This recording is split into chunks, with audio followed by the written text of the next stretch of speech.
পেশাটা আসলে খুবই একটা চ্যালেঞ্জিং পেশা। আমি আগে বলছিলাম এই পেশা চ্যালেঞ্জটা যারা নিতে পারে তারাই আসলে টিকে থাকতে পারে।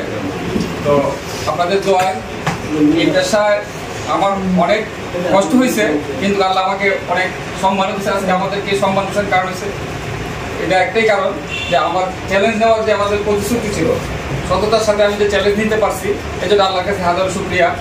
যে ভবিষ্যতে যেন আমি মানে আমার এই সততা যতটুকু আমি মানে ধরে রাখতে পারছি সেটা যেন ধরে রাখতে পারি, তার থেকে যেন বিচ্যুতি না হই, এবং আমার সততার সাথে আমার কলম যেন আরও ধারালো হয়, সেই দোয়া আমার জন্য করবেন। আমি বাংলাদেশের জন্য আমি ভাই বলছেন যে চুনারঘাটের, আমি আসলে মনে করি আমি চুনারঘাট আমার মানে বাড়ি। আমি তো আসি তার বলার সাথে সাথে আমি না আমি খুব অল্প সময়ের জন্য আসি, তারপরেও আজকে সকালে বাসায় এসে মানে বাড়িতে এসে মানে সুন্দর করে আমি চুনারঘাট চলে আসছি। কারণ তার বলছি আমি ঠিক আছে আমি দিনের জন্য গেলেও আমি চুনারঘাট যাবো। সেই চুনারঘাট ইনশাল্লাহ চুনারঘাটের সাথে আমার একটা মানে আত্মার সম্পর্ক আছে আগে থেকে।